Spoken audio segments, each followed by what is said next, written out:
그럼 거룩한 삶으로 드리는 예배는 어떻게 드리는 것이냐? 우리가 지난 시간에는 이것이 하나님께서 기뻐하시는 거룩한 영적 예배다 라고 했고, 이것이 하나님의 선하시고 기뻐하시고 온전하신 뜻이다 라고 했어요. 그러면 구체적으로 우리의 삶 속에서 원칙과 기준이 필요하잖아요. 그럼 하나님께서 무엇을 선하게 생각하시고 기뻐하시고 온전하게 생각하시는지 그 뜻을 분별하라고 했는데, 로마서 12장부터 16장까지는 엄청나게 구체적이고 실제적인 다양한 기준들이 있어요. 그걸 알라, 여기라, 들이라, 따르라. 이것이 하나님의 뜻을 분별하는 거예요.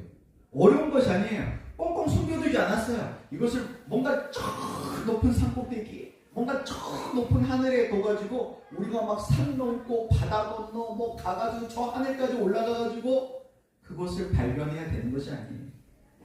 우리가 이미 앞에서 살펴본 것처럼 하나님의 은혜는 이미 예수님이 오셨을 때 가지고 오셔가지고 어디에 있어요? 우리의 마음에 있고 우리의 입에 있어요. 내 생각, 내 기준이 아닌 하나님이 말씀하시는 이 말씀의 기준이 옳습니다. 하나님은 항상 옳습니다. 신, 수, 감, 순. 하나님의 이 원칙과 기준이 옳습니다 하는 신뢰, 그리고 그걸 수용해요. 내 감정적으로 이게 아직 안 받아들여지죠. 나만 왜 좀 손해보는 것 같아?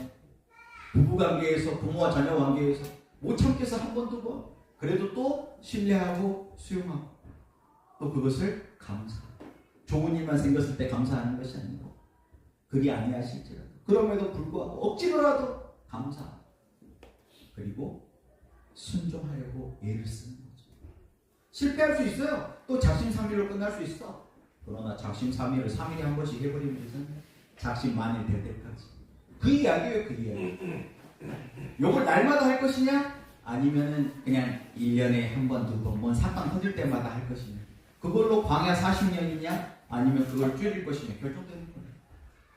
결국 하나님은 포기하지 않을 거기 때문에 내가 버티면은 하나님은 광야에다 집어넣어서라도 우리를 끌어당기실 거고, 그 방법으로도 안 되면은 하나님께서 우리를 방치해가지고 옆에 있는 탕자 같은 둘째를 더 잘되게 해가지고 나한테 그 내 안에 욕심을 자극해가지고 막 시기나고 질투하게 만들어서라도 돌아오게 하나님 만드시고, 하나님 절대 우리를 포기하지 않으십니다.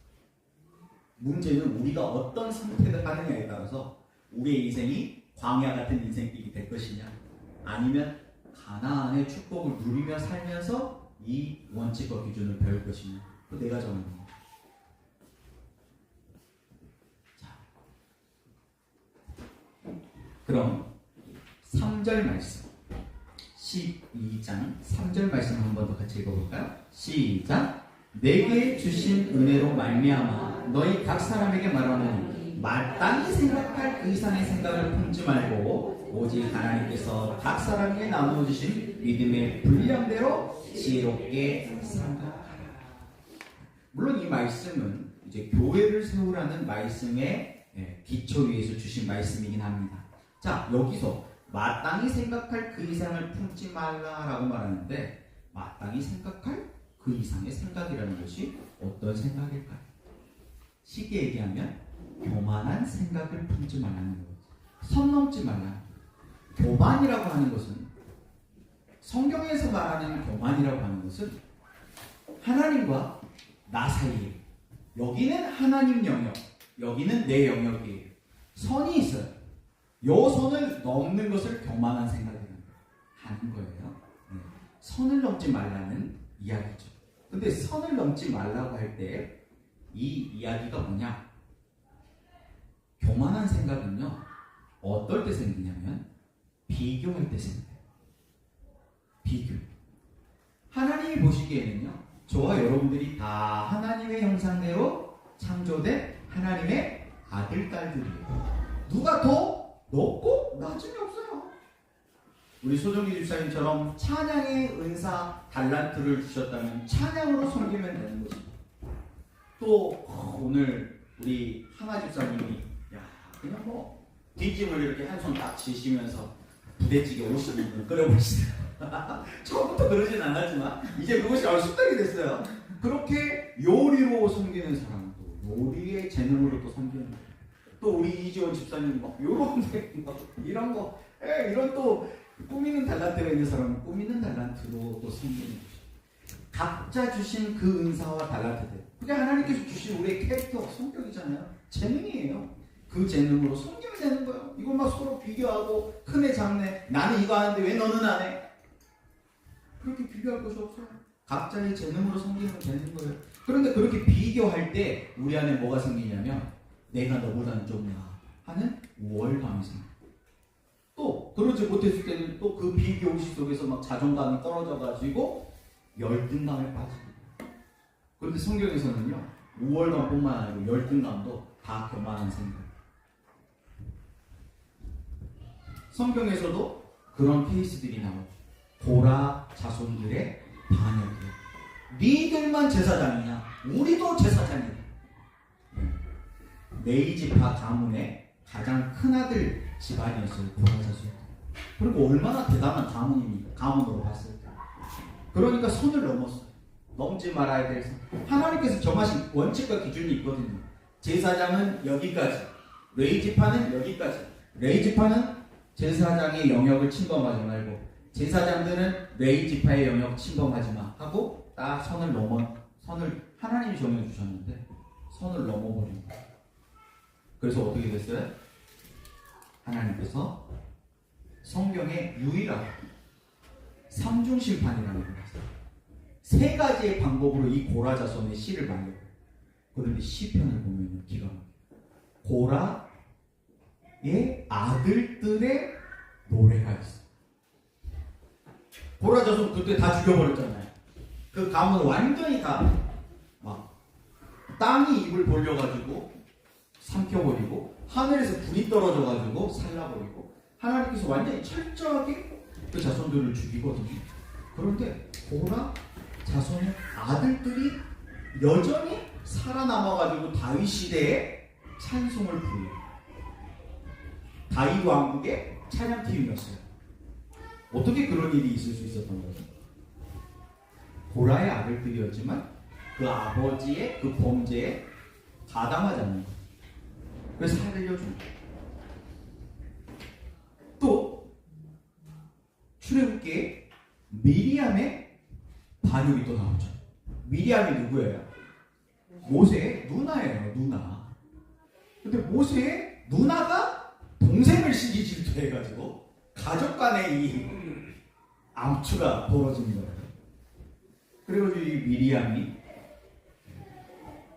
나병에 걸려가지고 미리암만 고생한 게 아니고 미리암 때문에 이스라엘 전체가 7일 동안 그 나병이 치유되고 정결게 되는 일주일 동안 앞으로 나아가지 못하죠.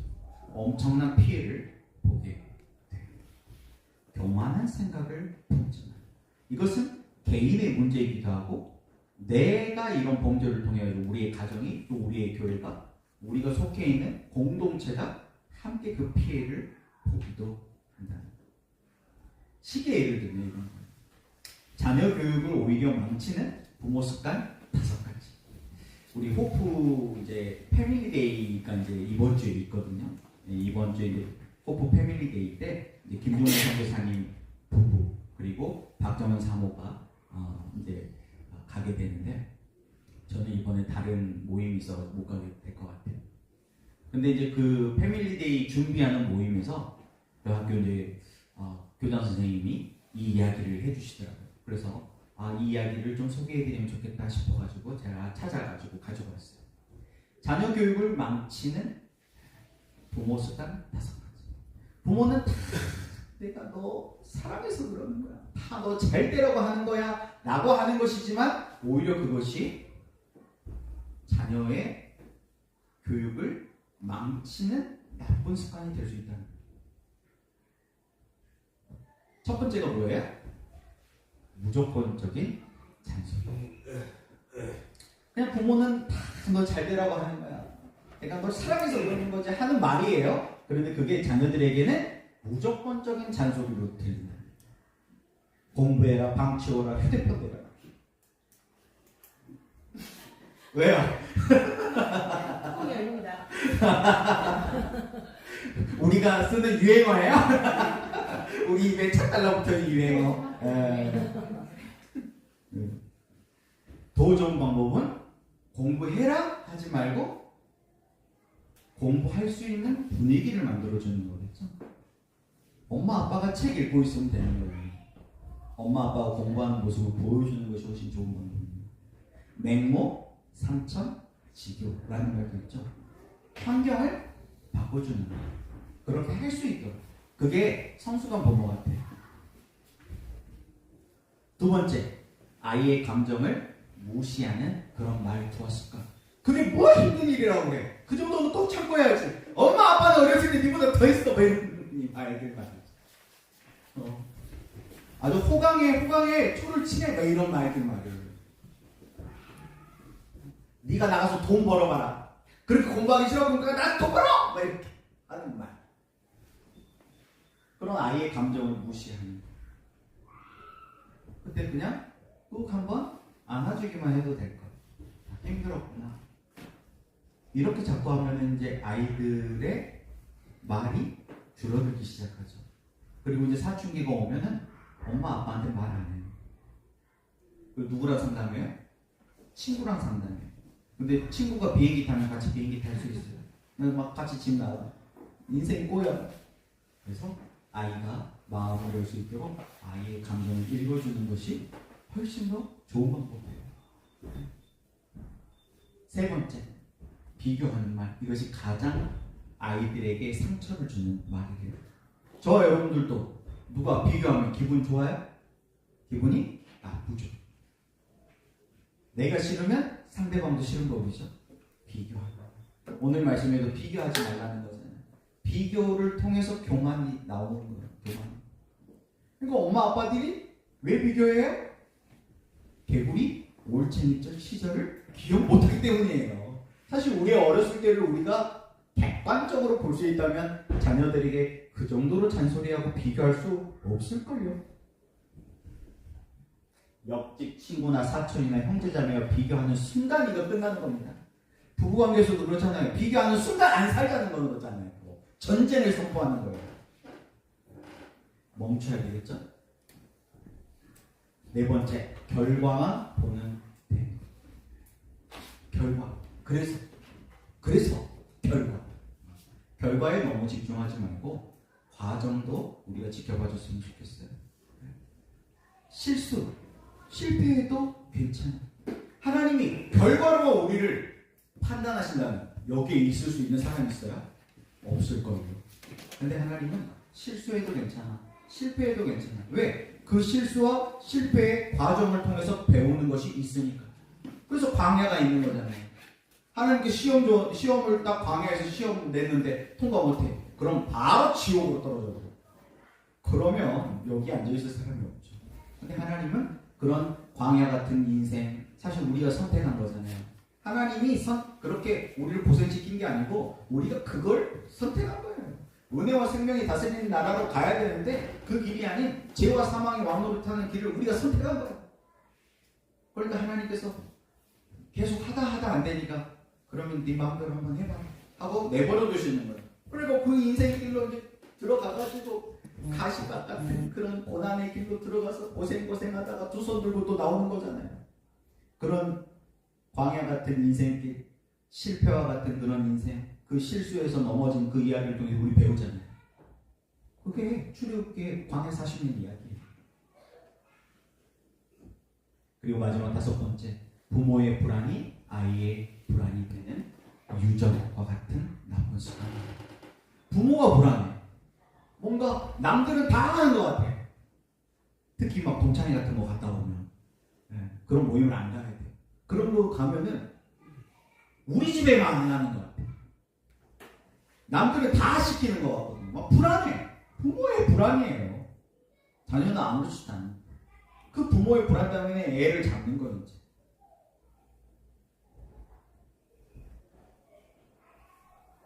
앞으로 어떻게 살아요? 너 이러다가 대학 못 가면 큰일 나요. 그러면요 더 열심히 내는 것이 아니고 아이는요 더 불안해져요. 더 안 좋아지는 거죠. 이런 비교 의식, 이런 우월감과 열등감에 빠져가지고 우리가 뭔가 판단하고 정죄하는 그런 교만한 생각을 품지 말라고 오늘 성경에서는 말씀합니다. 자, 그리고 9절부터 13절까지의 말씀을 한 번 더 같이 읽어보겠습니다. 시작. 사랑에는 거짓이 없나니 악을 미워하고 선에 속하라. 형제를 사랑하여 서로 우애하고 존경하기를 서로 먼저 하며 부지런하여 게으르지 말고 열심을 품고 주를 섬기라. 소망 중에 즐거워하며 환난 중에 참으며 기도에 항상 힘쓰며 성도들의 쓸 것을 공급하며 손 대접하기를 힘쓰라. 두 번째는 서로 먼저 사랑하고 존경하라 라고 말씀합니다.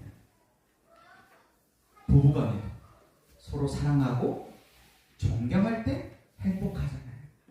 하나님 우리가 행복하길 원하세요. 거룩한 삶으로 드리는 예배라고 하니까 뭔가 이 예배 의무 뭔가 의무로 뭔가를 막 해야 될 것 같아. 우리의 자녀들이 그렇다고 생각해 보세요. 엄마 아빠 맨날 눈치 봐. 그래서 엄마 아빠를 어떻게 엄마 아빠 화나지 않게 막 의무 그러면은 막 행복해요. 엄마 아빠가 너무 기쁠 것 같아요. 참잖아요. 우리 아이가 왜 이렇게 눈치 보는 아이가 됐을까? 막 속에서 울 것 같아. 하나님도 마찬가지예요. 하나님도 막 우리가 뭔가 종교적인 열심에 빠져가지고 맨날 눈치 보고 뭐 혼나지 않으려고 그런 걸 원하시지 않아요. 우리가 행복하길 원하세요. 우리의 가정이 행복하길 원하는 거예요. 우리의 교회 생활이 기쁘고 행복하길 원하세요. 그러려면 서로 먼저 사랑하고 존중하고 존경해주는 우리의 마음의 자세가 필요해요. 자, 그럼 진정한 사랑, 진짜 사랑은 어떤 사랑인지. 자, 먼저 9절. 9절에는 뭐라고 그랬어요? 사랑에는 뭐가 없어요? 거짓이 없다. 악을 미워하고 선에 속하라. 진짜 사랑은요, 악을 미워해요. 그리고 선에 속하는 거예요. 14절부터 21절에는 더 구체적으로 어떻게 악을 미워하고 선에 속하는지 쓰여져 있어요. 14절부터 21절까지 한번 읽어볼까요? 시작. 너희를 박해하는 자를 축복하라. 축복하고 저주하지 말라. 우리의 말로 표현하면 충탐회파 하지 말라는 뜻이죠. 친지격동하라는 거죠. 15절. 즐거워하는 자들과 함께 즐거워하고 우는 자들과 함께 울라. 서로 마음을 같이하며 높은 데 마음을 두지 말고 도리어 낮은 데 처하며 스스로 지혜 있는 체 하지 말라. 아무에게도 악을 악으로 갚지 말고 모든 사람 앞에서 선한 일을 도모하라. 할 수 있거든 너희로서는 모든 사람과 더불어 화목하라. 내 사랑하는 자들아, 너희가 친히 원수를 갚지 말고 하나님의 진노하심에 맡기라. 기록되었으되 원수 갚는 것이 내게 있으니 내게 갚으리라고 주께서 말씀하시니라. 내 원수가 줄이거든 먹이고 목마르거든 마시게 하라. 그리함으로 내가 숯불을 그 머리에 쌓아 놓으리라. 악에게 지지 말고 선으로 악을 이기라. 내 원수를 사랑하라. 근데 쉬워요 그게? 엄청 어려워요. 어떻게 원수를 사랑해요? 내 자녀도 잘 사랑이 안 되고 배우자도 사랑이 안 될 때가 많이 있는데 원수를 사랑해. 우리의 힘으로는 할 수 없는 것 같아요.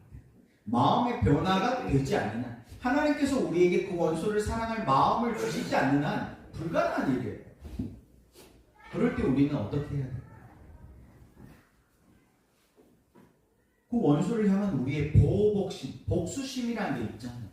억울하잖아요. 저희 주요 감정은 억울한 거예요. 억울해. 억울해서 못 살겠어. 이 말을 해버려야 될 것 같아. 근데 그 말을 하면 어떻게 돼요? 이제 불 붙는 거죠. 이제 전쟁이지, 전쟁.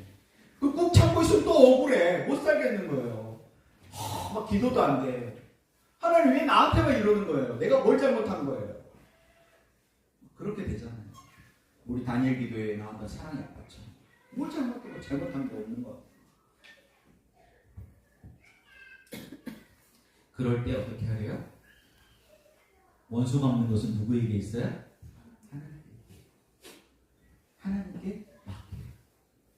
하나님께서 그것을 해결하시겠대요. 하나님께서 그 문제를 해결해 주시겠대요. 그 원수를 대신 갚아 주시겠대요.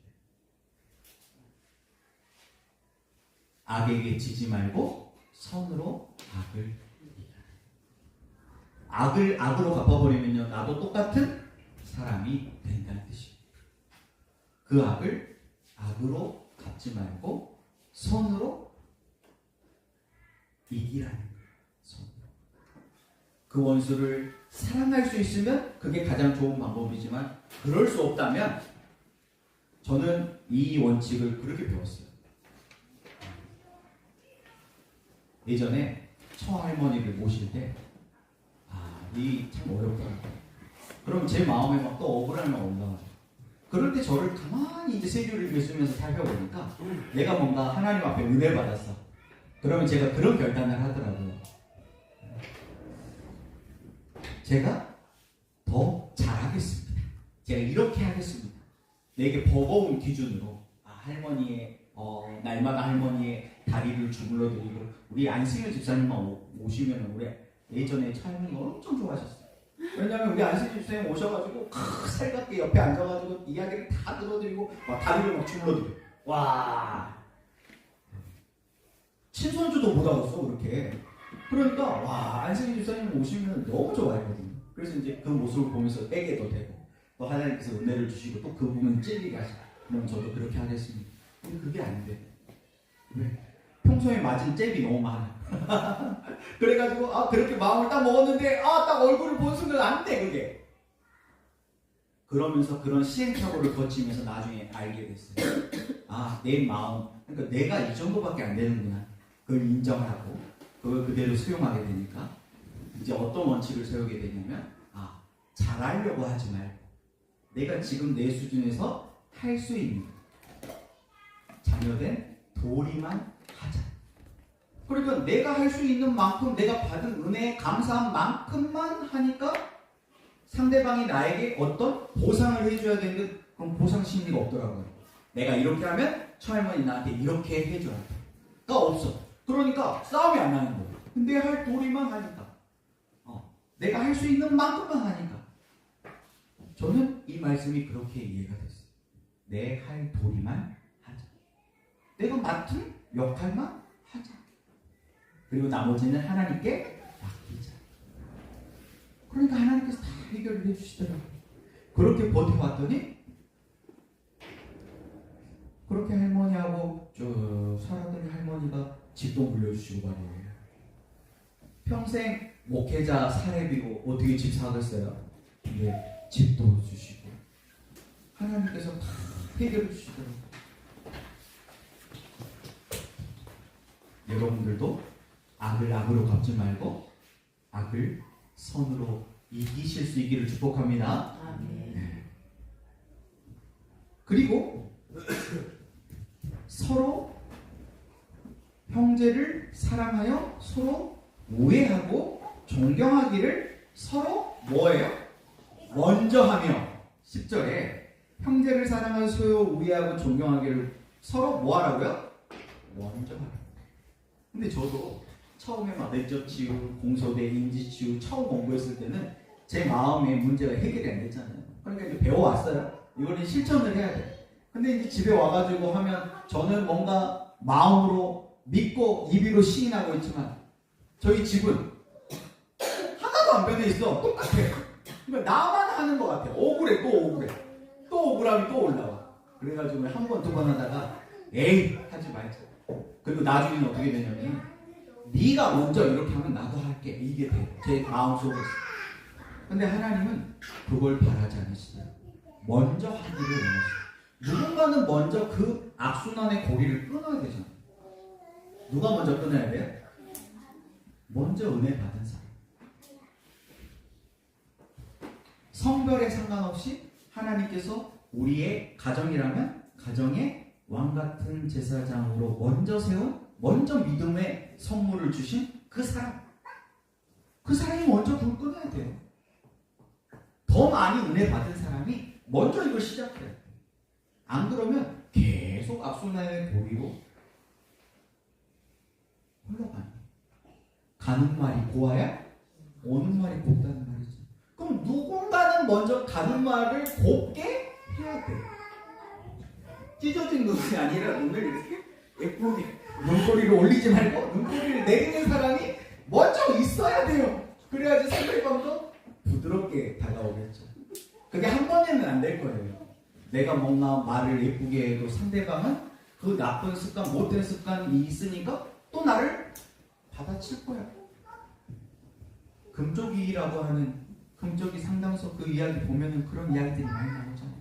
엄마 아빠가 마음 먹고 바꾸려고 하는데 그 아이들이 쉽게 변해요? 안 변하죠. 그걸 견뎌줘야 돼. 서로 먼저 우애하고 존경하기를 그냥 하는 것이 아니고 이것을 힘쓰는 거예요. 11절 부지런하여 게으르지 말고. 우리 자녀들 키워보세요. 그러면 엄마 아빠 거 하고 자녀들 것까지 해야 되잖아요. 아이들이 어릴 때. 그러니까 부지런할 수밖에 없어요. 우리가 뭔가 누군가를 사랑한다고 하는 것은요, 그렇게 헌신하는 거예요. 그러니까 부지런해져야 돼요. 저희 아내도 그러니까 일하는 그 현장 속에서 보면은 배나 힘들어요. 막내가 해야 되는 그 역할을 막내가 밑으로 2명이나 더 들어왔는데 아직도 본인이 하고 있어요. 근데 그게 사랑이에요. 그게 복음인가? 2배나 힘들어. 부지런하여 게으르지 말고 열심을 품고 주님을 섬기는 것처럼 한다는 거예요. 그게 주님을 섬기는 거라는 거예요. 삶의 예배잖아요. 그렇게 하는 것이 하나님을 기쁘시게 하는 삶의 예배라는 거예요. 주님을 섬기는 거라는 거예요. 뭐 하기만 하면 내 마음속에 내가 이렇게 하는 것이 주님을 섬기는 것입니다 라고 하는 변화된 마음으로만 하면 그것이 다 예배가 된다는 거예요. 근데 그것이 딱 시험에 들잖아요. 그럼 이게 내가 하는 게 되잖아요. 그럼 억울함이 확 다시 와요. 마음이 다시 변화되어 버렸어. 선한 쪽이 아니고 악한 쪽. 결국 마음의 변화예요. 마음 먹기예요. 내가 어떤 마음으로 하느냐에 따라서 다르더라는 거예요. 환경은 그대로예요. 내 마음의 문제인 거예요. 소망 중에 즐거워하며 환난 중에 참음.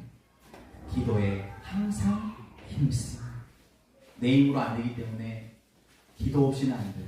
기도에 힘써야 됩니다. 그러니까 내 마음이 또 시험 들었어. 또 억울함이 올라오네. 그럼 뭐가 부족한 거예요? 기도가 부족해. 내가 기도의 자리를 빼먹었구나. 기도의 자리를 나가는 거죠. 그러면서 13절 성도들의 쓸 것을 공급하며 손 대접하기를 힘쓰라. 내가 먹고 남는 것이 있어야 나눠줄 것이 있죠. 그리고 그렇게 하기 위해서 힘쓰라. 더 많이 은혜 받고 공급받는 기도의 자리에 나아가고 예배의 자리, 말씀의 자리에 나아가서 내가 살아야죠. 내 안에 채우는 것에 힘써야 해요. 그래서 나 먹고 남은 것을 어떻게 해요? 하스데만 선교사님은 그런 말씀하셨죠. 공부해서 남 주는 인생, 돈 벌어서 남 주는 인생. 그게 지금 이 이야기예요. 삶의 예배이야. 그거 왜 줘요? 내가 열심히 내 건데, 내가 피땀 흘려서 번 돈인데. 그렇지 않다고. 그 또한 하나님이 주시지 않으면 내가 아무리 열심을 내도 안 되더라는 거. 그걸 우리는 배우는 거죠. 그렇게 함으로 서로 교만한 생각을 품지 않고 서로 비교하지 않고 충탐매판하지 않고 침지격동하고 할 수 있다면 먼저 내가 다가가고 서로 먼저 사랑하고 존경하고 결론적으로 뭘 하라는 거냐? 5절. 이와 같이 우리가 많은 사람이 그리스도 안에서 한 몸이 되어 서로 지체가 되어 있다. 하나님은 우리가 그리스도 안에서 한 몸이 되어가기를 원하세요. 하나님께서 오늘 우리 어린 친구들이지만 4개의 교회가 하나 되어 하나님 앞에 찬양을 돌리시는 이 모습을 보고 얼마나 기뻐하셨을까. 이것이 하나님이 원하시는 예배의 모습 같아요. 그것이 그냥 주일에 어떤 이벤트로 한 번이 아니에요. 이것이 우리의 삶이 된다. 서로 내 교회만 아니에요. 같이 그리스도의 몸으로 하나 될 수 있다. 그것이 하나님을 기쁘시게 하는 영적 예배, 삶의 예배가 될 줄 믿습니다. 이것은 교회 안에서만 할 수 있는 것이 아니에요. 우리 일상생활 속에서 우리의 마음이 변화되는 하나님의 선하시고 기뻐하시고 온전하신 뜻을 따라 신, 수, 감, 순 함으로 하나님 앞에 영광 돌리는 거룩한 삶의 예배자들이 다 되시기를 예수님의 이름으로 축복합니다. 기도하겠습니다. 하나님 감사합니다. 오늘도 우리를 사랑받는 하나님의 자녀라 부르시고 예배의 자리로 우리를 이끄셔서 하나님 공급하시는 은혜와 생명, 하나님의 사랑을 경험케 하시니 감사합니다. 이 은혜가 우리 안에 차고 흘러 넘쳐서 이 은혜를 흘려보내는 축복의 통로가 되게 하여 주옵소서. 마땅히 생각할 그 이상의 생각, 선을 넘지 않도록 교만한 생각을 품지 않도록 우리의 마음의 생각을 붙잡아 주시고 할 수 있다면 먼저 사랑하고 섬길 수 있도록 도와주셔서 우리의 작은 헌신이 모여 그리스도의 몸을 세워가는 삶의 예배자 되게 하여 주옵소서. 예수님의 이름으로 기도합니다. 아멘.